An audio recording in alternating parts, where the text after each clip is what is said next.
وذكر فإن الذكرى تنفع المؤمنين نحمده ونستعينه ونستغفره ونعوذ بالله من شرور أنفسنا ومن سيئات أعمالنا من يهده الله فلا مضل له ومن يضلل فلا هادي له وأشهد أن لا إله إلا الله وحده لا شريك له وأشهد أن محمدا عبده ورسوله يا أيها الذين آمنوا اتقوا الله حق تقاته ولا تموتن إلا وأنتم مسلمون يا أيها الناس اتقوا ربكم الذي خلقكم من نفس واحدة وخلق منها زوجها وبث منهما رجالا كثيرا ونساء واتقوا الله الذي تساءلون به والأرحام إن الله كان عليكم رقيبا يا أيها الذين آمنوا اتقوا الله وقولوا قولا سديدا يصلح لكم أعمالكم ويغفر لكم ذنوبكم ومن يطع الله ورسوله فقد فاز فوزا عظيما أما بعد فإن خير الحديث كتاب الله وخير الهدي هدي محمد صلى الله عليه وسلم وشر الأمور محدثاتها وكل محدثة بدعة وكل بدعة ضلالة وكل ضلالة في النار أعوذ بالله من الشيطان الرجيم بسم الله الرحمن الرحيم الله أعلم حيث يجعل رسالته. معزز سامعین کرام، اسلامی بھائیوں، نوجوان ساتھیوں، عزیز بچوں، انسانیت کے لیے سب سے قیمتی چیز اس کی ہدایت ہے. جس کو ہدایت مل جائے اور وہ اس ہدایت پر چل کر اپنی زندگی کو سنوار لے گیا تو اس کی آخرت بھی بن جائے گی. یقیناً ہدایت جو اتنی انمول ہے، اس کا جو ذریعہ بنے وہ کوئی معمولی شخصیت نہیں ہو سکتی ہے. اللہ کے نبی صلی اللہ علیہ وسلم کی حدیث کے مطابق من دل علی خیر فلہ مثل اجر فاعلہ، کہ جو کسی کو کوئی بھی بھلائی کی طرف رہنمائی کر دے تو اس کو اتنا ہی ثواب ملتا ہے جتنا اس بھلائی پر عمل کرنے والے کو ملتا ہے. اس حدیث کے ناحیے سے آپ اللہ کے نبی صلی اللہ علیہ وسلم کی شخصیت کو دیکھیے.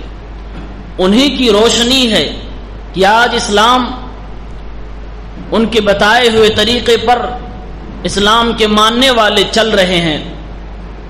انہوں نے جو ہدایت کا راستہ دکھایا، اسی ہدایت کے راستے پہ ہم اور آپ گامزن ہیں، اور اللہ سے دعا ہے اللہ تعالی مرتے دم تک ہمیں انہی کی دکھائے ہوئے راستے پر چلاتا رہے. ہماری اور آپ کی موت ہو تو اللہ رب العالمین کے فرمان، اللہ کے نبی صلی اللہ علیہ وسلم کے بتائے ہوئے احکام اور ان کی شریعت پر چلتے ہوئے ہو. وہ نبی جس کا اتنا بڑا احسان ہے، جس نے انسانیت کو ہدایت کا راستہ دکھایا ہے، آج افسوس ہے ہماری اور آپ کی اکثریت اس شخصیت سے نابلد ہے، اس ہستی کو نہیں جانتی ہے.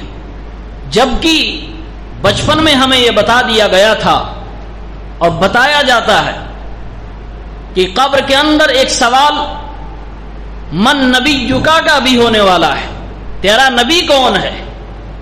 اسپیشل سوال ہے اس ہستی کے تعلق سے.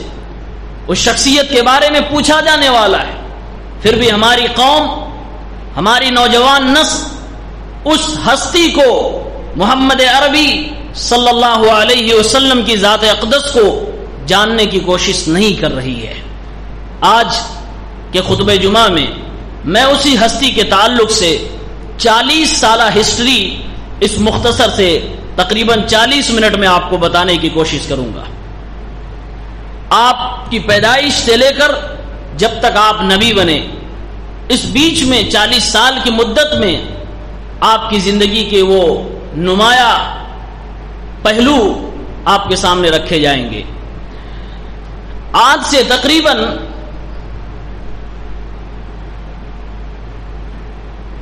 900 سال پہلے یا 1000 سال پہلے عیسوی سن کے حساب سے اللہ کے نبی صلی اللہ علیہ وسلم کو دنیا میں آئے ہوئے تقریباً 1450 سال گزر چکے۔ سن 571 عیسوی چل رہا تھا، 571 عیسوی کی بات ہے۔ دنیا اپنے اپنے کاموں میں مگن تھی، ہر قبیلہ، ہر خاندان، ہر تہذیب خود کو منوانے میں لگا ہوا تھا۔ انسانیت رب کو بھول چکی تھی۔ عیسیٰ علیہ السلام کو آئے ہوئے تقریباً 600 سال ہو چکے تھے، 6 صدیاں گزر گئی تھیں۔ اسی دور کی بات ہے، مکے کی سرزمین پر جو خانہ کعبہ آباد ہے، جو اللہ کا گھر ہے، اس گھر کو مٹانے کے لیے حبشہ کے بادشاہ کی نگرانی میں ابرہہ جو یمن کا گورنر تھا، وہ اس گھر کو مٹانے کے لیے آتا ہے، خانہ کعبہ کو گرانے کے لیے آتا ہے، 60,000 کی لشکر لے کر آتا ہے خانہ کعبہ کو گرانے کے لیے۔ اس وقت خانہ کعبہ کے جو متولی تھے وہ سب کے سب دین اسلام پر نہیں تھے، وہ توحید پر نہیں تھے، اس کے متولی خود شرک کی دلدل میں پھنسے ہوئے تھے۔ خانہ کعبہ کے صحن میں اس کے اندر بدھ کو رکھا جا چکا تھا، وہاں نظر و نیاز کی جا رہی تھی، ان سے شفاعت طلب کی جا رہی تھی۔ یہ ساری چیزیں قرآن کریم میں بیان کی گئی ہیں۔ ایسے عالم میں ابرہہ جب 60,000 کی لشکر لے کر خانہ کعبہ پہ حملہ آور ہوتا ہے، اپنے لشکر کے اندر ہاتھیوں کو شامل کرتا ہے، جو اس وقت کا ٹینک سمجھ لیجئے جو ہتھیار کے طور پر استعمال کیا گیا تھا۔ خانہ کعبہ کے قریب پہنچتا ہے، وہاں پہنچتے ہی رب العالمین اپنے گھر کی حفاظت کر لیتا ہے۔ یہ تفصیل سے آپ کو سیرت کی کتابوں میں ملے گا۔ ابرہہ کے لشکر کو رب العالمین نے آسمان سے چھوٹے چھوٹے پرندوں کو بھیج دیا۔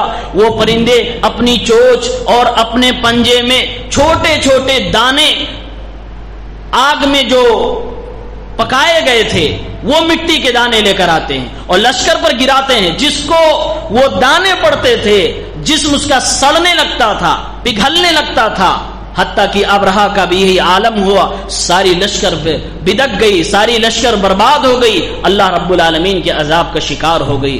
قرآن کریم کی سورہ فیل سورت نمبر 105 مکمل اس واقعے کی طرف اشارہ کرتی ہے۔ اللہ تعالیٰ نے کہا أَلَمْ تَرَ كَيْفَ فَعَلَ رَبُّكَ بِأَصْحَابِ الْفِيلِ، اے نبی کیا آپ نے نہیں دیکھا یا آپ کے ساتھیوں نے، مکہ کے رہنے والوں نے اس واقعے کو نہیں دیکھا کہ اللہ تعالیٰ نے ہاتھی والوں کے ساتھ کیا انجام کیا، ان لوگوں کی کیا حشر بنائی۔ أَلَمْ تَرَ كَيْفَ فَعَلَ رَبُّكَ بِأَصْحَابِ الْفِيلِ أَلَمْ يَجْعَلْ كَيْدَهُمْ فِي تَضْلِيلٍ، ان کی چال کو اللہ تعالیٰ نے بیکار کر دیا۔ وَأَرْسَلَ عَلَيْهِمْ طَيْرًا أَبَابِيلَ، اللہ تعالیٰ نے چڑیوں کے جھنڈ کو ان کی لشکر پہ بھیجا اور چڑیوں نے 60,000 کی لشکر کو برباد کر دیا۔ فَجَعَلَهُمْ كَعَصْفٍ مَّأْكُولٍ، اللہ رب العالمین نے اخیر میں یہ بھی بتا دیا کہ ان کے اوپر میں نے ایسی مار ماری، ایسا عذاب نازل فرمایا کہ وہ سارے کے سارے ایسے دھس ہو گئے جیسے کھایا ہوا بھس ہو جایا کرتا ہے۔ اللہ رب العالمین نے ابرہہ کی لشکر کو برباد کیا، خانہ کعبہ کی حفاظت فرما لی۔ اس واقعے سے میں یہ بتانا چاہتا ہوں، ذرا غور کیجئے، مکہ کے خانہ کعبہ کے جو متولی ہیں وہ شرک کرنے والے ہیں، وہ مشرک ہیں، اور جو حملہ آور ہے خانہ کعبہ پہ ابرہہ وہ اس وقت کا عیسائی ہے، نصرانی ہے۔ اس وقت سمجھو کہ جو پیغمبر گزرے تھے اس پیغمبر کا وہ ماننے والا تھا، اس پیغمبر کے اوپر وہ اسلام ایمان لانے والا تھا، لیکن اللہ رب العالمین نے ابرہہ کی مدد نہ کر کے، یعنی عیسائیوں کی مدد نہ کر کے، آسمانی دین والوں کی مدد نہ کر کے، اللہ تعالیٰ نے مشرکوں کی مدد کیوں کی، مکے والوں کی مدد کیوں کی؟ یہ سوال سوچنے کی بات ہے کہ ایک طرف دین آسمانی دین والے لوگ ہیں، ایک طرف مشرک ہے، پھر بھی اللہ رب العالمین نے مشرکوں کی مدد کی ہے، ان عیسائیوں کی مدد نہیں کی تھی۔ علماء کرام نے خاص طور سے علامہ ابن قیم نے زاد المعاد میں لکھا ہے، وہ اللہ تعالی ہمیں دنیا والوں کو ایک خبر دینا چاہتا تھا، اے مکہ کے لوگوں، تم اب اس قابل نہیں ہو کہ خانہ کعبہ کی تم حفاظت کر سکو، ہم اپنی ایسی مخلوق پیدا کرنے والے ہیں، میں اس ہستی کو لانے والا ہوں اس مکے کی گلیوں میں جو میرے گھر کی حفاظت کرے گا، جو میرے خانہ کعبہ کی حفاظت کرے گا۔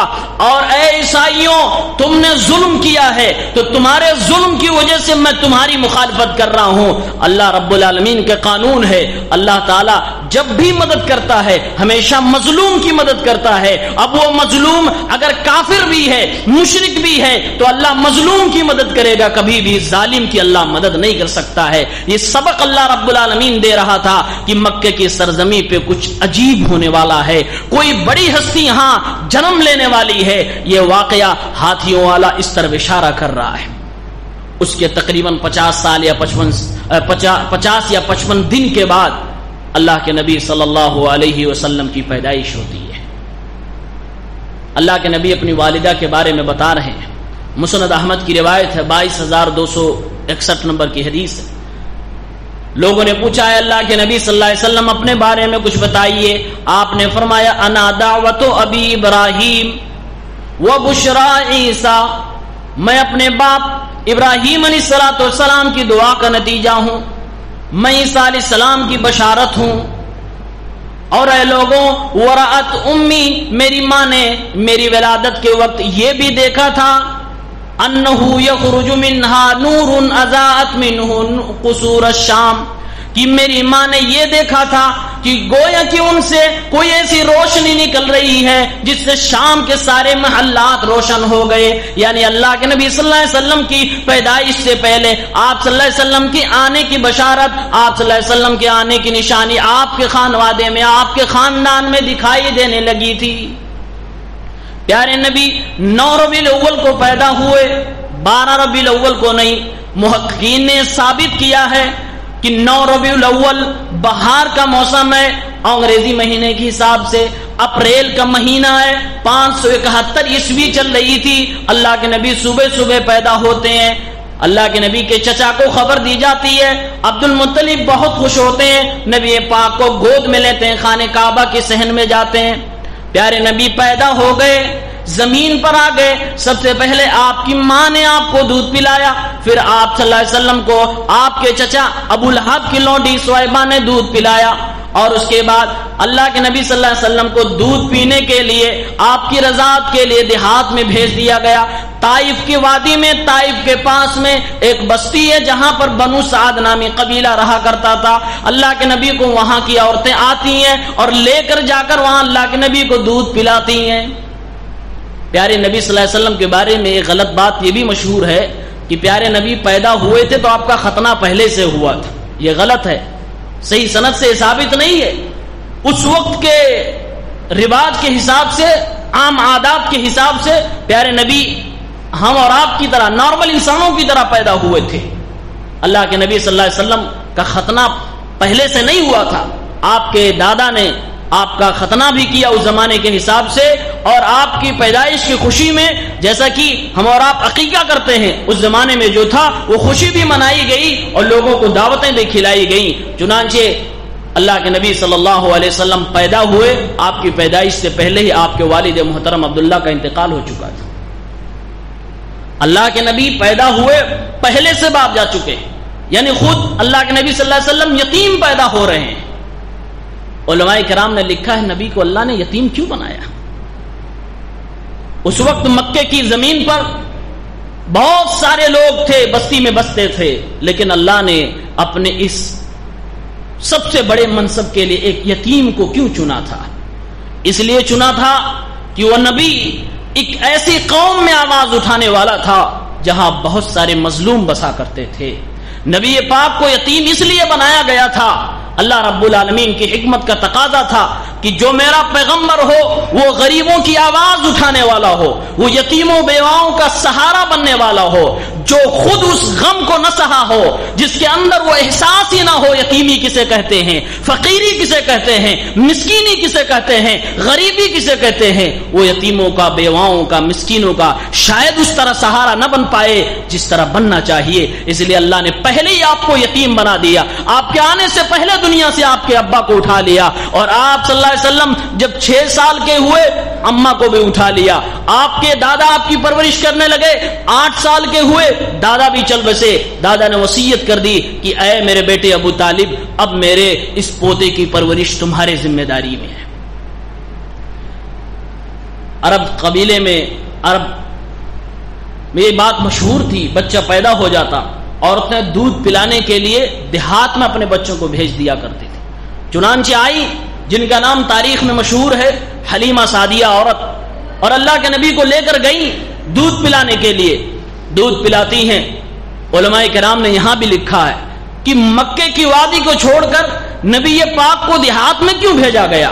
محمد عربی صلی اللہ علیہ وسلم کو دیہات میں دودھ پلانے کے لیے دیگر عورتوں کے حوالے کیوں کیا گیا؟ اس زمانے میں یہ رواج تھا اور یہ عام تھا کہ لوگ اپنے بچوں کو دیہاتی عورتوں کے حوالے اس لیے کیا کرتے تھے کہ وہاں کی زبان بڑی اچھی ہوتی تھی، وہاں کی لینگویج بڑی اچھی ہوتی تھی۔ بچہ پیدا ہوتے ہی اچھی لینگویج پائے گا، اچھی زبان پائے گا تو بہترین اس کا لب و لہجہ ہوگا، بولنے کا سلیقہ اچھا سیکھے گا، اس لیے بھیجا کرتی تھی۔ اور دوسری وجہ یہ لکھی ہے علماء کرام نے کہ دیہات کے اندر ایک نیچرل وہاں پر ایٹماسفیئر ہوتا ہے، ایک فطری وہاں پر فضا ہوتی ہے۔ فطری فضا میں جب بچہ سانس لیتا ہے تو قدرتی طور سے اس کا ذہن بڑا صاف و شفاف ہوتا ہے، اس کا دل بڑا پاک ہوتا ہے، بازو بڑے طاقتور ہوتے ہیں۔ تو اس لیے شہر کے لوگ اس لیے اپنے بچوں کو دیہاتیوں کے حوالے کیا کرتے تھے۔ بعض علماء نے ایک وجہ یہ بھی لکھی ہے کہ اللہ تعالیٰ نے بچپن میں میرے نبی کو ان کے باپ تو پہلے چھین لیا، ماں سے بھی دور اس لیے کیا تھا کہ آپ اپنے گھر والوں سے دور رہ کر سیلف کانفیڈنس ان کے اندر پیدا ہو جائے، اپنے اوپر کا اعتماد ان کا بچپن سے ان کے اوپر آ جائے، تاکہ آگے کے دور میں جب ساری دنیا ان کو چھوڑ دے گی میرا نبی خود کو اکیلا محسوس نہ کرے، اندر وہ جان ہو کہ ساری دنیا مخالف ہو جائے، تنے تنہا اللہ کے لیے کھڑا ہونے والا، اس کے دل میں، اس کے سینے کے اندر وہ دل ہو جو ساری دنیا کا اکیلے ڈٹ کر مقابلہ کرنے والا ہو جائے۔ اس لیے آپ کو بچپن سے اس طرح کی تربیت دی جا رہی تھی۔ پیارے نبی صلی اللہ علیہ وسلم دودھ پی رہے ہیں، اپنے گھر سے دور ہیں، دیہات میں ہیں جہاں لوگ بکریاں چرا رہے ہیں، جہاں رہنے سہنے کا وہ تہذیب نہیں جو شہروں میں ہوا کرتا ہے۔ پیارے نبی صلی اللہ علیہ وسلم اپنی رضائی ماں حلیمہ کے بیٹے کے ساتھ چھوٹے چھوٹے بکریوں کے بچوں کو چرانے کے لیے گئے۔ روایت میں آتا ہے جس کی صحیح مسلم میں کتاب الایمان حدیث نمبر 162 اور اس کی تفصیل دیگر حدیث کی کتابوں میں ہے کہ اللہ کے نبی اپنے رضائی بھائی کے ساتھ بکری چرانے کے لیے، چھوٹے چھوٹے بکری کے بچے ساتھ میں، کھانے کے لیے کچھ نہیں لے گئے۔ عمر ابھی ہمارے نبی کی 4 سال ہے، بعض نے لکھا 5 سال، 4 سال عمر ہے، اپنے رضائی بھائی کے ساتھ بکری چرانے کے لیے گئے، کھانے کے لیے کچھ نہیں ساتھ میں لے گئے۔ تھوڑی دیر کے بعد نبی پاک کو بھوک لگتی ہے، اپنے بھائی سے کہتے ہیں او میرے بھائی، اپنے رضائی بھائی کو، او میرے بھائی جا گھر کے اوپر امی سے کچھ کھانے کے لیے چیز لے آ۔ اللہ کے نبی اپنے بھائی سے کہتے ہیں گھر جاؤ، کھانے کے لیے کچھ سامان لے آؤ، میں تب تک بکریوں کو دیکھتا ہوں، اپنے دیگر دوستوں کے ساتھ یہیں پر کھیلتا ہوں۔ ان کے بھائی گھر چلے گئے، خود کھانے کے لیے کچھ سامان لانے کے لیے، ادھر اللہ کے نبی صلی اللہ علیہ وسلم ابھی 4 سال کی عمر ہے، باقی دوستوں کے ساتھ آپ کھیلنے لگے۔ اللہ رب العالمین نے اپنے اس بندے کو جو آگے چل کر امام الانبیاء بننے والا تھا، پہلی بار آسمان سے جبرائیل کو بھیجا اللہ کے نبی صلی اللہ علیہ وسلم کے پاس۔ پیارے نبی صلی اللہ علیہ وسلم بچوں کے ساتھ کھیل رہے ہیں، جبرائیل امین آتے ہیں، اللہ کے نبی خود بیان فرماتے ہیں کہ مجھے پکڑا، 4 سال کی عمر ہے، مجھے پکڑا، زمین پر لٹایا گیا، میرا سینہ چیر دیا گیا، میرا سینہ پھاڑ دیا گیا، میرے سینے سے میرا دل نکالا گیا۔ پھر فرشتہ کہتا ھذا حظ الشیطان منک، اے اللہ کے بندے، اے اللہ کے پیغمبر، اللہ کے نبی صلی اللہ علیہ وسلم کو جبرائیل کہتے ہیں اے اللہ کے بندے، یہ جو ٹکڑا میں تمہارے دل سے نکالا ہوں، تمہارے سینے سے نکالا ہوں، یہ شیطان کا حصہ تھا جو انسانوں کے جسم میں ہوا کرتا ہے، میں نے اس کو نکال دیا ہے، تم سے باہر کر دیا ہے۔ اللہ کے نبی فرماتے ہیں پھر میرے دل کو ایک سونے کی تشتری میں رکھا گیا اور زمزم سے حضرت جبرائیل نے اس کو دھلا، دوبارہ میرے سینے میں لگا دیا اور واپس میرے سینوں کو واپس بٹھا دیا۔ اتنے میں اللہ کے نبی کے ساتھ میں جو چھوٹے چھوٹے بچے تھے، ان بچوں نے دیکھا اللہ کے نبی کی حالت خراب ہے، وہ بچے رونے لگے، چیخنے لگے، کچھ تو بھاگ کر گئے اور اپنی اللہ کے نبی کی رضائی ماں حلیمہ سعدیہ سے کہنے لگے وہ عورت، وہ حلیمہ سعدیہ جس بچے کو آپ دودھ پلا رہی ہو، وہ تو آج قتل کر دیا گیا، ان محمدن قد قتل، محمد تو آج مار دیا گیا، آج تو دنیا سے چلا گیا، وہ تو مر چکا ہے۔ اللہ کے نبی صلی اللہ علیہ وسلم کو دودھ پلانے والی وہ عورت بھاگی بھاگی آتی ہے کہ وہ تو میں کسی اور کی امانت لے کے آئی ہوں، میرا بچہ بھی نہیں ہے، میں تو لے کے آئی تھی، کیا جواب دوں گی؟ دوڑتے ہوئے آتی ہیں، اللہ کے نبی کو دیکھتی ہیں، پیارے نبی اپنی جگہ پہ پھر سے کھڑے ہوئے، 4 سال کا بچہ مسکرا کر اپنی رضائی ماں کو دیکھتا ہے۔ اللہ کے نبی صلی اللہ علیہ وسلم کے جسم کو دیکھا گیا، وہ سلنے کے نشان آپ کے سینے پہ بنے ہوئے تھے، جو آپریشن کے بعد دوبارہ سلا جاتا ہے، وہ نشان بنے ہوئے تھے۔ انس رضی اللہ تعالیٰ عنہ جو حدیث کے راوی ہیں فرماتے ہیں میں نے بعد میں بھی نبی بن جانے کے بعد بھی اللہ کے نبی کے سینے میں اس نشان کو دیکھا تھا جو شق صدر کے وقت جبرائیل نے آپ کے سینے کو سلا تھا، آپ کا سینہ پاک کر دیا گیا۔ علماء یہاں بھی لکھتے ہیں نبی پاک کو 4 سال کی عمر میں سینہ چیر کر دل نکال کر زمزم کے پانی سے کیوں دھلا گیا، اور ایک بار اور جب آپ کو معراج پہ لے جانا تھا پھر یہی دوبارہ آپریشن کیا گیا تھا اور آپ کے سینے کو دل کو نکال کر دوبارہ دھلا گیا تھا۔ زندگی میں 2 بار آپ کے دل کو نکالا گیا اور دھلا گیا، بچپن میں 4 سال کی عمر میں دل نکال کر اللہ تعالیٰ دھلوا رہا ہے۔ کیوں؟ علماء کرام لکھتے ہیں اس لیے کہ یہ آگے چل کے امام الانبیاء بننے والا ہے، اس کا دل صاف ہونا چاہیے، باہر سے بھی صاف ہو، اندر سے بھی صاف ہو، یہ اتنا پاک باز دل ہونا چاہیے کہ کبھی بھی یہ کسی کے خلاف اس کے دل میں بغض نہ آئے، کینہ نہ آئے، حسد نہ آئے، کپٹ نہ آئے، دنیا کی برائیاں اس کے دل میں نہ بسنے پائے، شیطان اس کو ورغلا نہ پائے۔ اللہ تعالیٰ بچپن سے ہی میرے نبی کو ٹرینڈ کر رہا تھا، میرے نبی کو یہ تربیت دے رہا تھا۔ چنانچہ نبی پاک تھوڑے اور بڑے ہوتے ہیں، اپنے امی سے ہوتے ہوئے دادا کے پاس، دادا کے پاس ہوتے ہوئے پھر اپنے چچا ابو طالب کے پاس رہنے لگتے ہیں۔ ابو طالب خود بہت غریب تھے، خود بڑے غریب تھے، زیادہ ان کے پاس مال نہیں تھا، ان کے خود کی بہت ساری اولادیں تھیں، لیکن چونکہ ان کے باپ نے عبد المطلب نے وصیت کی تھی اے میرے بیٹے میرے اس پوتے کی تم پرورش کرو گے، اس کا باپ بھی نہیں ہے، اس کی ماں بھی نہیں ہے، میں تمہاری ذمہ داری میں دیتا ہوں، میں تمہیں وصیت کرتا ہوں کہ اس کی پرورش کرنا، اس کی دیکھ ریکھ کرنا۔ چنانچہ ابو طالب نے اپنے بیٹوں سے زیادہ محمد عربی کو حق دیا تھا، اپنے بیٹوں سے زیادہ اللہ کے نبی صلی اللہ علیہ وسلم کا خیال کیا تھا۔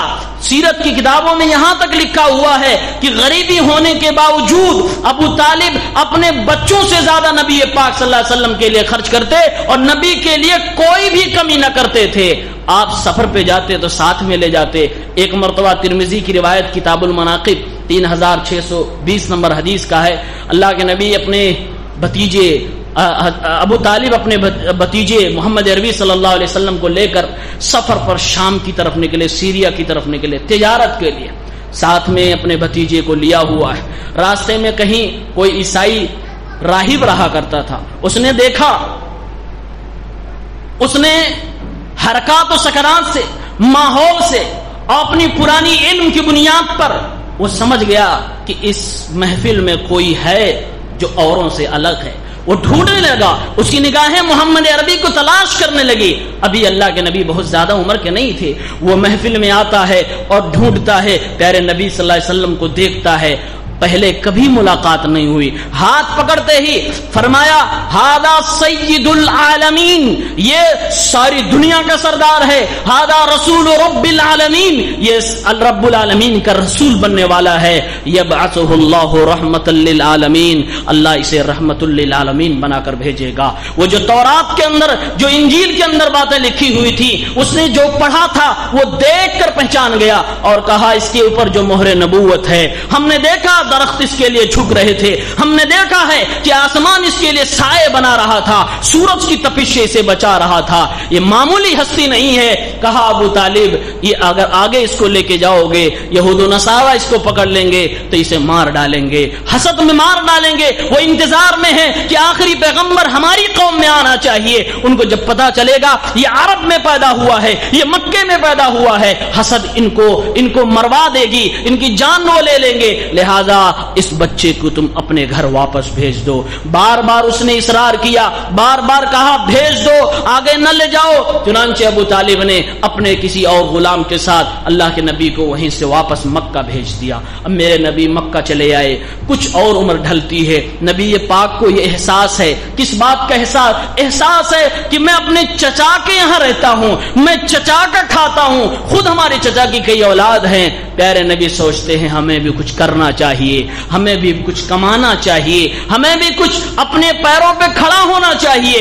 چنانچہ بخاری شریف کتاب الاجارہ حدیث نمبر 2262 ایک مرتبہ اللہ کے نبی نے فرمایا ما بعث اللہ نبیا الا رعى الغنم، اللہ نے دنیا میں کسی ایسے نبی کو بھی نہیں بھیجا جس نے بکریاں نہ چرائی ہو. ہر نبی نے دنیا میں آنے کے بعد بکری ضرور چرائی ہے. صحابہ کرام نے فرمایا وانت، اے اللہ کے نبی آپ نے بھی بکری چرائی تھی. فرمایا اللہ کے نبی نے کنت ارعاها على قراريط لاهل مکہ، او میرے بھائیوں میں نے تو بکری مکے والوں کے چند روپیوں کے بدلے میں، چند روزی کے بدلے میں، چند سکوں کے بدلے میں نے لوگوں کی کرائے پہ بکریاں چرائی ہیں، اپنی بھی چرائی. اللہ کے نبی صلی اللہ علیہ وسلم نے لوگوں کی بکریاں کرائے پہ بھی چلائی ہیں. اللہ کے نبی نے سبق دنیا کو دیا، اے لوگوں کے صدقات و خیرات پہ پلنا نہ چھوڑو. جو میرا امتی ہو وہ اپنے دم پہ اپنی روزی کا انتظام کرے، وہ خود کھائے اور اپنے گھر والوں کا بوجھ زیادہ نہ بنے. نبی پاک کے اندر یہ احساس تھا کہ چچا میری پرورش کر رہے ہیں اور ان کے اندر وہ چیز، وہ سکت اتنی نہیں ہے. لہذا اللہ کے نبی اپنے چچا ابو طالب کی حمایت کے لیے، ان کی مدد کے لیے، چند سکوں کے لیے نبی پاک نے جانوروں کو چرانا شروع کر دیا. کرائے پہ اللہ کے نبی جانور بھی چرانے لگے. اور علماء کرام نے یہ بھی لکھا ہے اللہ نے اپنے نبی محمد عربی کی قسمت میں بکری چرانا یا سارے نبیوں کی قسمت میں بکری چرانا کیوں لکھا تھا. اس کے اندر حکمت یہ ہے کہ جس طرح سے بکریوں کو چرانے والا وہ چرواہا ہوتا ہے، بکریوں کے پورے ریوڑ کی حفاظت کرتا ہے، ویسے یہ ایک نبی اپنی پوری امت کی حفاظت کرتا ہے. جس طرح سے چرواہا اپنے بکریوں کو کسی درندے کے قریب نہیں جانے دیتا، کسی درندے کو اپنے بکریوں کے قریب آنے نہیں دیتا، ویسے ہی نبی اپنی امت کے قریب شیطان کو بھٹکنے نہیں دیتا، اپنی امت کو ہمیشہ شیطان سے بچانے کی تعلیم دیتا رہتا ہے. جس طرح سے ایک چرواہا جب بکریاں ادھر ادھر بکھر جاتی ہیں تو ان کو اکٹھا کرتا ہے، ان کو مارتا نہیں، ان سے پیار کرتا ہے، ایسے وہ نبی اپنی قوم کے لوگوں کو جب ادھر ادھر بکھر جاتے ہیں ان کو اکٹھا کرتا ہے، ان کو یکجا کرتا ہے، ان کے اندر اتحاد کی روح پھونکتا ہے. تو بکریوں سے اللہ کے نبی کو یہ تعلیم دی گئی، اس تمام نبیوں کو یہ تعلیم دی گئی، یعنی ایک امت کو کیسے چلانا ہے، ایک امت کو کیسے ہینڈل کرنا ہے، کیسے تمہیں قائد بننا ہے، کیسے تمہیں رہنما بننا ہے، وہ بکریوں کو چروا کر نبیوں کو تعلیم دی جا رہی ہے کہ کیسے تم چند لوگوں کی رہنمائی کرو گے، کیسے تم سردار بنو گے، کیسے تم گائیڈ کرو گے. اور حقیقت میں جو بکریاں چرایا ہوگا وہ اس بات کو اچھی طرح سمجھ رہا ہوگا کہ کیسے بکریوں کو چرانے میں ایک لیڈرشپ کی صفت اس کے اندر آتی ہے، ایک رہنما کی حیثیت آتی ہے. کہیں کسی کے ہم لوگ بچپن میں بکریاں ہم نے چرائی ہیں، ہم کیا ہوتا ہے کہ ہماری بکری کسی کے کھیت میں نہ کھا لے. یہ بھی ہمارا بکری چرانے والے کا احساس ہوتا ہے کہ ہماری بکری کسی کے کھیت میں نہ کھا لے. کیوں؟ دوسرے کا کھیت ہے, ہماری بکری کھائے گی, وہ گالی دے گا, ناجائز تو ہی کھا رہی ہے. ایسے ہی پیغمبر یہ چاہتا ہے میری امت کسی حرام غذا کو نہ کھانے پائے. بالکل اسی طرح سے اپنی امت کو تعلیم دیتا ہے, حرام نہ کھاؤ, دوسرے کا نہ چھینو, دوسرے کا نہ کھاؤ. یہ تعلیم امت کو نبی دیتا ہے. تو بکریوں کو چرانے میں نبی پاک صلی اللہ علیہ وسلم کو جو آپ نے چرایا, بڑی مصلحت, بڑی حکمتیں تھیں. آپ نے بکریاں بھی چرائی. ایک بار مکے کے اندر ایک آدمی آتا ہے, اللہ کے نبی کی عمر تقریباً 20 سال ابھی ہو چکی ہے. ایک آدمی آتا ہے کچھ تجارت کرنے کے لیے, کچھ بیچنے کے لیے. مکے میں ایک بڑا سردار ہے جس کا نام عاص ابن وائل سہمی ہے. وہ اس سے سامان لے لیتا ہے, لیکن معاوضہ قیمت پیسہ نہیں دینا چاہتا ہے. وہ آدمی غریب تجارت کرنے والا, وہ مانگتا ہے بار بار, مجھے دے دو میرا حق, آپ نے مجھ سے لیا سامان, میرا حق دے دو. وہ نہیں دیتا ہے, ٹال مٹول کرتا ہے, زبردستی کرتا ہے. جب اس آدمی کو, زبیدی آدمی کو جب پتا چلا کہ اب مجھے میرا مال دینے والا نہیں ہے, میرا حق دینے والا نہیں, مکے میں جبل ابو قبیس ایک پہاڑ ہے, اس پہاڑی کے اوپر وہ تجارت کرنے والا آدمی, زبیدی آدمی کھڑا ہو جاتا ہے, چلا کر چیخ کر کہنے لگتا ہے, اے مکے کے سرداروں, اے مکے والوں, تمہاری بستی میں کوئی تجارت کرنے آئے اور اس کے ساتھ اس طرح کا ظلم کیا جائے, اس کے سامان کو چھین لیا جائے اور پھر اس کا حق نہ دیا جائے, یہ کون سے لوگ آپ ہو؟ آپ کے ہاں کیا انصاف نہیں؟ آپ کے ہاں کسی مظلوم کی کوئی آواز سننے والا کیا نہیں ہے؟ اس نے جب آواز لگائی, اللہ کے نبی کے چچا زبیر ابن عبد المطلب وہ فوراً کھڑے ہوتے ہیں, ان کے اندر کا انصاف جاگتا ہے اور فوراً اپنے قوم کے لوگوں کو بلاتے ہیں, کہتے ہیں ایک فوراً ہنگامی میٹنگ کی جائے. ایک ہنگامی میٹنگ کی جاتی ہے, مکے کے سرداروں کو وہاں بٹھایا جاتا ہے. اس اللہ کے نبی صلی اللہ علیہ وسلم بھی اس میٹنگ میں شامل ہوتے ہیں, جس میں بزرگ لوگ شامل ہیں, جس میں بڑے بڑے سردار بیٹھے ہیں. خود اللہ کے نبی 20 سال کی عمر ہے, پیارے نبی اس میٹنگ میں شریک ہوتے ہیں اور میٹنگ میں یہ قراردار پاس کی جاتی ہے, یہ رول بنایا جاتا ہے, آج کے بعد سے اس مکی کی وادی میں, مکی کی گلیوں میں کوئی بھی تجارت کرنے آئے گا, کسی بھی تجارت کرنے والے, کسی بھی تاجر کا حق نہیں مارا جائے گا. کسی بھی سے اگر کسی نے کوئی سامان چھین لیا ہے تو واپس اس کو ہم لوگ دلائیں گے, اور ہمیشہ ہم لوگ اس بات پر عہد کرتے ہیں, ہمیشہ ہم مظلوم کی مدد کریں گے, ہم ظالم کی کبھی نہیں مدد کریں گے, چاہے ظالم اپنا ہی سگا کوئی کیوں نہ ہو. یہ قرارداد پاس ہوتی ہے, میٹنگ میں بات طے پاتی ہے. میرے نبی خود اس میٹنگ میں ہوتے ہیں, آپ بھی حلف نامہ لیتے ہیں باقی سرداروں کی طرح. اور جب آپ نبی بنا دیے گئے, بہت بعد میں پیارے نبی اس واقعے کو یاد کرتے ہیں. مسند احمد 1676 میں حدیث موجود ہے. پیارے نبی صلی اللہ علیہ وسلم فرماتے ہیں, شہدت غلاما مع عمومتی حلف المطیبین, میں اپنے چچاؤں کے ساتھ, اپنے رشتہ داروں کے ساتھ میں ایک ایسے میٹنگ میں شریک ہوا تھا جس میٹنگ میں آج مجھے بلایا جائے تو میں ضرور اس میں دوبارہ جانے کے لیے تیار ہوں. ولو ادعا به فی الاسلام لاجبت, میں ضرور جاؤں گا.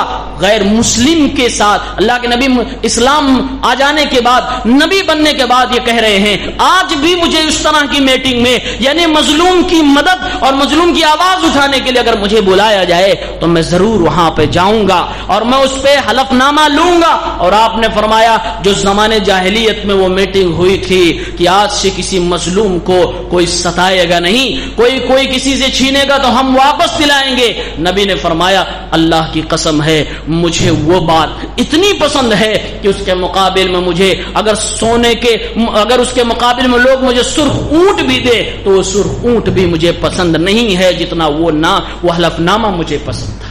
اس زمانے میں سب سے قیمتی مال سرخ اونٹ سمجھا جاتا تھا. آپ نے اسی کی مثال دی, آپ اس میں بھی شریک ہو. اللہ کے نبی کی عمر ابھی 25 سال کی تقریباً ہو گئی. اللہ کے نبی مکے میں مشہور ہو گئے کہ بڑے سچے ہیں, بڑے امانت دار ہیں, بڑے اچھے اخلاق کے مالک ہے. اسی مکے میں ایک خاتون بیوہ رہتی تھی جن کا نام خدیجۃ الکبریٰ ہے. بڑی بزنس مین تھی، بڑا لمبا چوڑا ان کا کاروبار تھا. ان کے پہلے شوہر اور پھر دوسرے شوہر، دو شوہر چلے گئے تھے دنیا سے، اور اس کے بعد یہ بیوہ تھی. سنا کہ محمد عربی ایک شخص ہیں جو بڑے سچے ہیں. کہا مال میرا ہوگا، تجارت آپ کریں گے، نفع جو ملے گا ہم آپ کو مناسب نفع دیں گے، آپ کو بھی ہم فائدہ دیں گے. اللہ کے نبی خدیجہ کا مال لے کر تجارت کے لیے کسی دوسرے شہر میں جاتے ہیں. پیارے نبی صلی اللہ علیہ وسلم خدیجہ رضی اللہ تعالی عنہا کا مال لے کر دوسرے شہر میں تجارت کرنے کے لیے جاتے ہیں. ساتھ میں حضرت خدیجہ کا غلام میسرہ بھی تھا. غلام دیکھ رہا تھا کہ آدمی کتنا سچا، کتنا امانت دار ہے. بعد میں واپس آیا تو اس نے اچھی رپورٹ لگائی کہ آدمی تو بڑا شریف ہے، بڑا نیک ہے، بڑا پیارا آدمی ہے، اور نفع اللہ کے نبی کے ہاتھوں میں اتنا زیادہ ہوا کہ اتنا حضرت خدیجہ کو کبھی بھی نفع نہیں ہوا تھا. حضرت خدیجہ کو بڑا نفع ہوا. نبی کریم نے امانت کے ساتھ سارا مال ان کو واپس کر دیا. یہ نفع پورا حساب میسرہ نے، غلام نے پوری رپورٹ لگا دی. پیارے نبی چلے گئے. بعد میں خدیجۃ الکبریٰ، بڑے بڑے سرداروں نے انہیں نکاح کا پیغام دیا تھا. 2 شوہر گزر جانے کے بعد تیسرے لوگوں نے، بڑے بڑے سرداروں نے آپ کو کہا تھا کہ آپ مجھ سے شادی کر لیجئے. خدیجۃ الکبریٰ منع کر دیتی تھی. اس موقع پر خود حضرت خدیجہ سے ان کی سہیلی جب ذکر کرتی ہے کہ آپ محمد سے شادی کیوں نہیں کر لیتی ہیں، آپ اپنی سہیلی کے ذریعے سے پیغام اللہ کے نبی کے گھر پہ بھجواتی ہیں. اور نبی علیہ الصلوۃ والسلام کے چچا ابو طالب اور حمزہ، یہ لوگ آپ کی طرف سے ذمہ دار بنتے ہیں، اور حضرت حمزہ اللہ کے نبی کی طرف سے پیغام لے کر واپس آتے ہیں. حضرت خدیجہ کے گھر پہ شادی طے ہو جاتی ہے، اور آپ صلی اللہ علیہ وسلم کی شادی حضرت خدیجہ سے ہو جاتی ہے. اللہ کے نبی کی عمر 25 سال کی ہے، خدیجہ کی عمر 28 سال کی تھی. ابھی آپ لوگ جانتے تھے 40 سال، لیکن وہ صحیح سند سے ثابت نہیں ہے. حضرت خدیجہ کی عمر جب اللہ کے نبی سے شادی ہوئی تو 28 سال کی تھی، جیسے کہ محققین علماء نے ثابت کیا ہے، اور یہی بات زیادہ راجح بتائی ہے. اس کے بعد اللہ کے نبی صلی اللہ علیہ وسلم کے ہاں حضرت خدیجہ سے بیٹی بھی پیدا ہوئی، 4 بیٹیاں اور 2 بیٹے پیدا ہوئے. آپ کی بیوی بن گئی خدیجۃ الکبریٰ. آپ صلی اللہ علیہ وسلم سے شادی کے پہلے بھی ان کو طیبہ طاہرہ کہا جاتا تھا، یعنی بڑی نیک عورت تھی، پاک باز تھی، عزت کے معاملے میں بڑی سینسٹیو تھی. طیبہ طاہرہ کا لقب انہیں دیا گیا تھا، عفیفہ کا لقب انہیں دیا گیا تھا. اور ادھر جس سے شادی ہو رہی ہے وہ الصادق الامین ہے، امانت دار بھی ہے، سچ بھی بولنے والا ہے. اللہ کی قسم ہے، جس دنیا کی بیوی میں طہارت کی بات ہو جائے، اس کی عفت کی بات آ جائے، وہ چیزیں سلامت ہو جائے، وہ بیوی دنیا کی سب سے اعلیٰ بیوی ہو سکتی ہے. اور جو شوہر سچ بولنے والا ہو، امانت دار ہو اپنے بیوی کے معاملے میں، وہ دنیا کا سب سے پیارا شوہر بن سکتا ہے. پھر جو ان دونوں جوڑوں سے بچے پیدا ہوں گے وہ نہایت ہی عظیم بچے ہوں گے، نہایت ہی نیک اولاد ہوگی، پاک باز ہوگی. ایک عفیفہ ہے تو ایک صادق ہے، ایک طاہرہ ہے تو ایک امین ہے. یہ نبی پاک کا جوڑا تھا. پھر آپ سے جو اولادیں ہوئی، دنیا جانتی ہے کہ اولادیں کتنی اچھی، کتنی نرالی، کتنی پیاری تھی. نبی پاک صلی اللہ علیہ وسلم کی شادی ہو گئی، 35 سال کے قریب آپ کی عمر ہو گئی. خانہ کعبہ دوبارہ بنایا جانے لگا، اس کی اینٹیں نکلنے لگی تھیں، سیلاب آیا تھا، دیواریں ہل گئی تھیں. مکے کے سرداروں نے سوچا لاؤ مکے کو، خانہ کعبہ کو دوبارہ بنایا جائے. لیکن زمانے جاہلیت کی بات ہے، آپ سوچیے ذرا، شرک کی دلدل میں لوگ دھسے ہوئے ہیں، ابھی اسلام نہیں آیا ہے. لیکن ہائے ایمانداری، رش کرو مسلمانوں، قراردار پاس ہوتی ہے، یہ گھر اللہ کا ہے، یہ گھر ہمارے دادا نے بنایا ہے، اس گھر کو بنانے میں ہم حرام مال نہیں لگائیں گے، اس گھر کو بنانے میں ہم حرام مال نہیں لگائیں گے، ہم طوائفوں کے پیسے نہیں لگائیں گے، دوسروں سے چھینے ہوئے مال نہیں لگائیں گے. اس وقت وہ کہتے تھے ہم اپنی حلال پونجی اس میں لگائیں گے، اگر حلال جتنا ہے اتنا ہی بنائیں گے، حلال مال ختم ہو جائے گا وہیں پر ہم اس کا بنانا روک دیں گے. خانہ کعبہ جو گئے ہیں، بغل میں حتیم بنا ہوا ہے، ایک دیوار ہے، وہ بھی خانہ کعبہ ہی کا حصہ ہے. بناتے بناتے وہاں پر لوگوں کا مال ختم ہو گیا تھا. اس لیے وہ جگہ بچ گئی، ورنہ ابراہیم علیہ السلام جو خانہ کعبہ بنائے تھے وہ بھی خانہ کعبہ کا حصہ تھا، وہ جگہ بچ گئی کیونکہ حلال مال ان کا ختم ہو گیا تھا۔ یہ اسلام سے پہلے ہے، آپ ہمیں اور آپ کو سبق لینا چاہیے، سبق لینا چاہیے۔ وہ گھر بنایا جانے لگا، اب سارے قوم کے لوگ اس میں شریک ہو رہے ہیں، اس میں بھی ہمیں سبق ہے۔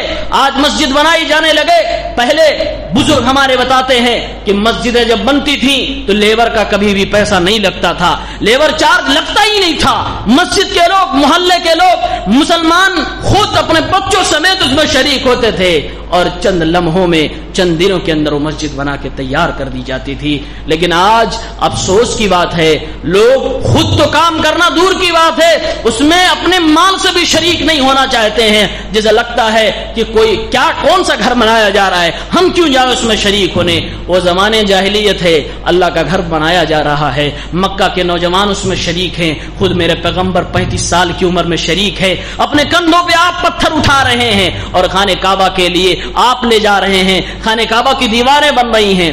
پیارے نبی صلی اللہ علیہ وسلم خود خانہ کعبہ کے لیے کام کر رہے ہیں، خود پتھر ڈھو رہے ہیں۔ آپ کے چچا عباس نے کہا، او میرے بھتیجے، اپنی لنگی، اپنی تہبند اٹھاؤ، اپنے کندھے پہ رکھ لو، کہیں ایسا نہ ہو کہ پتھر کے نشان آپ کے کندھوں پہ پڑ جائیں۔ چنانچہ اللہ کے نبی صلی اللہ علیہ وسلم کے ساتھ معاملہ کر دیا گیا، آپ کے نیچے کے تہبند اٹھا دیا گیا، پیارے نبی بے ہوش ہو کر زمین پر گر گئے۔ کیوں؟ اس لیے کہ نبی علیہ السلام کو ایسا لگا کہ میری شرمگاہ دکھ گئی، لوگوں نے دیکھ لی۔ آپ اس احساس کو محسوس کر کے کہ میں دنیا کے سامنے ننگا ہو گیا، میرا بدن کھل گیا، آپ زمین پر گرتے ہیں، بے ہوش ہو جاتے ہیں۔ جب دوبارہ آپ کو ہوش آتا ہے تو آپ فرماتے ہیں، ہائے ہائے ہائے، میرا کپڑا کدھر گیا، ہائے میری سطر کدھر گئی، میرا لباس کدھر گیا۔ آپ کو دوبارہ آپ کا لباس آپ کے اوپر ڈھانپ دیا گیا۔ خود میرے نبی صلی اللہ علیہ وسلم خانہ کعبہ کو بنا رہے ہیں، خانہ کعبہ بناتے بناتے جب حجر اسود کی بات آئی ہے، حجر اسود رکھنے کی بات آتی ہے، تو سارے قبیلے کے لوگ کہتے ہیں ہم زیادہ عزت دار ہیں، ہم یہ پتھر یہاں پر رکھیں گے، ہم یہ پتھر یہاں پر رکھیں گے۔ ہر قبیلہ دعوے دار ہونے لگا، ایسا لگتا تھا کہ اسی مکہ کی گلیوں میں خون کی ندیاں بہہ جائیں گی، لوگ آپس میں لڑ جائیں گے صرف پتھر کو رکھنے کے لیے۔ 5 دن تک تقریباً کام رک گیا، فیصلہ ہی نہیں پا رہا تھا کہ حجر اسود یہاں اٹھا کے کون رکھے، کیونکہ ان لوگوں کے دل میں بھی اس حجر اسود کی اہمیت تھی۔ ہر کوئی چاہتا تھا ہم رکھیں۔ 5 دن تک ڈیلے ہو گیا، فیصلہ نہیں ہو رہا تھا، ایسا لگ رہا تھا کہ لڑائیاں ہو جائیں گی، تلواریں نکل جائیں گی۔ ایک آدمی نے مشورہ دیا، لڑتے کیوں ہو، اجعلوا بینکم حکما، ایک آدمی کو ثالثی بنا لو، حکم بنا لو۔ کسے حکم بنایا جائے؟ یہ تو سارا ہمارا ہی خاندان ہے، ہم ہی لوگ دعوے دار ہیں، کس کو حکم بنایا جائے، کون فیصلہ کرے گا؟ کہا اس کو حکم بنا دیا جائے جو کل صبح اس خانم کے دروازے سے اندر آئے گا، جو صبح مسجد کے دروازے سے سب سے پہلے آئے گا، وہی ہمارا فیصلہ کرے گا، ہم مان لیں گے۔ لوگ مان گئے، فیصلہ کل ہوگا۔ صبح ہوتی ہے، سارے لوگ انتظار میں ہیں کون پہلے آتا ہے۔ پیارے نبی صلی اللہ علیہ وسلم 35 سال کی عمر ہے، محمد الرسول اللہ اس دروازے سے انٹری کرتے ہیں، مسجد کے اندر داخل ہوتے ہیں۔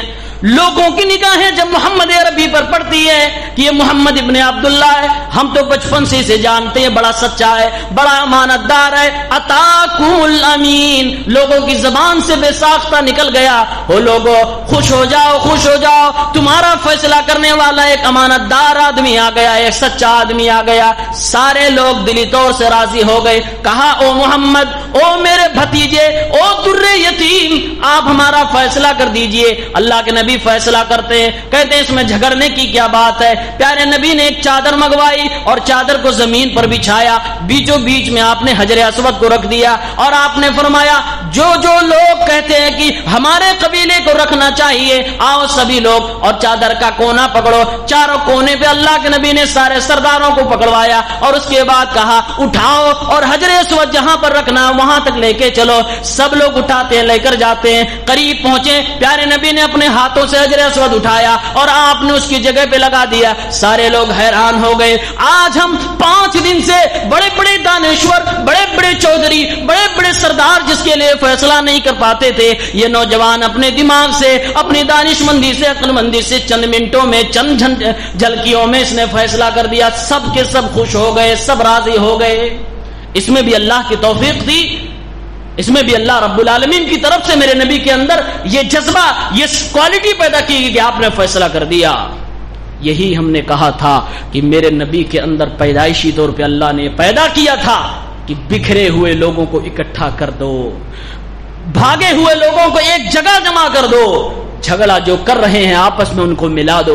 یہ قیادت کی پہچان ہوتی ہے، یہ سچے رہنما کی پہچان ہوتی ہے، اور یہ نبیوں کے اندر ہوتا ہے۔ کوئی نبی اس طرح ہو، یہ صفت اسی کے اندر ہو سکتی ہے جو نبی ہو۔ اور ایک بات یہاں پر لوگوں نے یہ بھی لکھی ہے کہ جو امت کا رہنما بننا ہے، جس کو جو چاہتا ہے ہم کسی سوسائٹی قوم کا رہنما بن جائیں، اس آدمی کو ذہین بھی بہت ہونا پڑے گا۔ بے وقوف آدمی کبھی رہنمائی نہیں کر سکتا، کبھی وہ قائد نہیں بن سکتا ہے۔ اسے ہوشیار بھی ہونا چاہیے، ذہین بھی ہونا چاہیے، اس کا دماغ پوزیٹو انداز میں چلتا ہو کہ دو لڑ رہے ہیں، چار لڑ رہے ہیں، تو ہمیں کیا کریں کہ چاروں کے اندر صلح ہو جائے، ہم کیا کریں کہ چاروں مل جائیں۔ اور وہ رہنما جو یہ سوچے ہم کیا کریں کہ چاروں کو الگ الگ کر دے تاکہ ہم دیر تک رہنما رہیں، یہ سوچ اچھی سوچ نہیں ہوتی، یہ نبیوں کے خلاف والی سوچ۔ اللہ تعالیٰ نے نبی کے اندر کوالٹی پیدا کی، آپ نے منٹوں میں فیصلہ کر دیا۔ پیارے نبی صلی اللہ علیہ وسلم ابھی 40 سال کی عمر ہو گئی، اس سے پہلے یعنی آپ کی زندگی پیدائش سے لے کر ابھی تک بڑی نشانیاں ایسی آئیں جس سے پتہ چلتا تھا کہ آپ کے ساتھ کچھ ہونے والا ہے، آپ کچھ الگ ہستی ہیں، لوگوں سے الگ ہیں۔ چنانچہ پیارے نبی کو خواب بھی دکھایا جانے لگا۔ آپ نبی بننے سے پہلے ایسے ایسے خواب دیکھتے، رات میں خواب دیکھتے، صبح ہوتی وہ خواب سچا ہو جاتا۔ پیارے نبی مکے کے گلیوں میں چلتے، پتھر کہتا السلام علیکم، پتھر نبی کو سلام کرتا تھا۔ مسلم شریف کے اندر اللہ کے نبی فرماتے ہیں میں اس پتھر کو آج بھی جانتا ہوں جو مجھے بعثت سے پہلے، نبی بننے سے پہلے سلام کیا کرتا تھا۔ نبی کہتے ہیں مجھے آواز ایسی سنائی دیتی، میں ایسی روشنیاں دیکھتا تھا، کبھی کبھی مجھے لگتا میں پاگل تو نہیں ہو گیا یا میں پاگل نہ ہو جاؤں۔ پیارے نبی صلی اللہ علیہ وسلم نے نبی بننے سے پہلے آپ نے کبھی کسی بت کو ہاتھ تک نہیں لگایا تھا، کسی بت کے سامنے آپ نے اپنے گردن کو کبھی نہیں جھکایا تھا۔ حضرت زید بن حارثہ آپ کے ساتھ ہیں، فرماتے ایک بار ہم خانہ کعبہ کا طواف کر رہے تھے، خانہ کعبہ جو آج صاف و شفاف ہے، جہاں شرک نام کی کوئی چیز نہیں ہے الحمدللہ، اس جگہ پر وہاں پر بت ہوا کرتے تھے۔ لوگ طواف پہلے بھی کرتے تھے، لیکن جب طواف کرتے کرتے بت سامنے آ جاتا اس کو چھو لیتے، اس سے منت مانگ لیتے، اسی سے دل لگانے لگتے۔ زید بن حارثہ کہتے ہیں نبی کے ساتھ میں طواف کر رہا ہوں، ایک بت ہمارے سائیڈ میں آیا، میں نے ہاتھ لگایا، نبی نے مجھے فوراً منع کیا۔ ابھی آپ نبی نہیں بنے تھے، یہ نبوت سے پہلے کی بات، آپ نے فوراً منع کیا۔ زید بن حارثہ کہتے ہیں میں نے دوبارہ جان بوجھ کے چھوا، دیکھوں یہ کہتے کیا ہے، دوبارہ انہوں نے چھوا، اللہ کے نبی نے دوبارہ منع کیا اور سختی سے منع کیا۔ زید بن حارثہ کہتے ہیں اللہ کی قسم ہے ما مسا منہا صنما، نبی نے پوری زندگی نبی بننے سے پہلے، نبی بننے کے بعد کبھی کوئی بت کو آپ نے ہاتھ تک نہیں لگایا، کبھی اپنی پیشانی نہیں جھکائی ہے، حتی اکرمہ اللہ بالوحی، یہاں تک کہ آپ نے آپ کو نبوت سے سرفراز فرمایا تھا۔ پیارے نبی کے سامنے ایک بار چڑھاوے کا کھانا لایا گیا۔ آج چڑھاوے کا کھانا مولوی صاحب ہمیں دعوت میں ملی ہے، کھانے کا کیا فرق؟ بخاری شریف کی حدیث ہے، اللہ کے نبی کے سامنے کھانا لایا گیا، چڑھاوے کا کھانا تھا، نبی آپ نہیں بنے تھے ابھی، یہ سب 40 سال پہلے کی بات ہو رہی ہے۔ آپ نے کھانا کا پلیٹ سرکا دیا دوسرے آدمی کے سامنے، اگلے نے بھی ہٹا دیا، اگلا تو بول پڑا، اس نے کہا مجھے معلوم ہے کہ آپ لوگ کہاں سے لاتے ہو، کس پروسیس سے یہ آیا ہوا، منع کر دیا۔ علماء نے ثابت کیا ہے کہ میرے نبی نے پوری زندگی کبھی چڑھاوے کا کھانا نہیں کھایا تھا، نبی بننے سے پہلے بھی آپ شرک سے پاک تھے، اور یہ ہمارا اور آپ کا متفقہ فیصلہ ہے کہ جو نبی ہوتا ہے وہ پیدائش سے لے کر موت تک وہ شرک نہیں کر سکتا ہے، وہ کفر جیسی گھناؤنی اور اس خطرناک برائی سے وہ ہمیشہ دور رہا ہے اور رہے گا۔ اللہ تعالیٰ فطرت میں اس کے ڈال دیتا ہے، وہ شرک و کفر کے قریب تک نہیں جاتا ہے۔ پیارے نبی صلی اللہ علیہ وسلم نے اپنے خاندان کی مخالفت کی بھی کی حق کے لیے، یہ بھی بخاری شریف کی حدیث کے اندر آتا ہے۔ آج ہم طواف کرتے، جب حج کرنے جاتے ہیں تو حج میں عرفہ کے میدان میں جا کر وہاں رکنا پڑتا ہے، لیکن جو نبی کے خاندان والے تھے، قریشی لوگ تھے، وہ عرفہ تک نہیں جاتے تھے، وہ مزدلفہ ہی میں رکے رہتے تھے اور باقی لوگ عرفہ تک جاتے. لوگوں نے پوچھا بھائی آپ لوگ مزدلفہ سے آگے کیوں نہیں بڑھتے، آپ حرم سے باہر کیوں نہیں نکلتے؟ تو وہ جواب دیتے تھے نحنو اہل الحرم، ہم حرم والے ہیں، ہم مکہ والے ہیں، ہم کیوں بھائی باہر جائیں، باہر کے لوگ باہر نکل کے جائیں، ہم نہیں جانے والے ہیں. چنانچہ اللہ کے نبی صلی اللہ علیہ وسلم نے اپنے خاندان کی مخالفت کی حق کے لیے اور اپنے چچاؤں سارے خاندان کی مخالفت کی، اور آپ جا کے عرفہ میں وہاں بیٹھ گئے. آپ کو جب جبیر ابن مطعم نے دیکھا کہ اللہ کے نبی یہاں بیٹھے ہوئے ہیں، نبوت سے پہلے کی بات ہے، دیکھا یہاں بیٹھے ہوئے تو قسم کھانے لگے واللہ ھذا من الحمص ما شانہ ھاہنا، یہ تو قریشیوں میں سے ہے، یہ قریشی خاندان کا ہے، یہ یہاں کیا کر رہا ہے، اس کا قبیلہ تو یہاں نہیں آتا ہے. جب لوگوں کو آ کر بتایا گیا تو لوگوں نے مخالفت بھی کی، لیکن نبی پاک کو جو حق تھا اس حق پہ عمل کیا. بعد میں جب قرآن اترا تو قرآن نے نبی پاک کے عمل کو صحیح قرار دیا. ثم افیضوا من حیث افاض الناس، اے لوگو وہیں پر جایا کرو جہاں پر لوگ جا کر بیٹھتے ہیں. نبی کے عمل کو اللہ نے صحیح قرار دیا، یعنی نبی پاک نے حق کے لیے اپنے سارے خاندان کی مخالفت نبی ہونے سے پہلے کر ڈالی تھی. اور بہت ساری چیزیں نبی پاک کی زندگی میں ہیں. اللہ کے نبی صلی اللہ علیہ وسلم غار حرا میں جانے لگے، اس کے بعد آپ نبی بنے.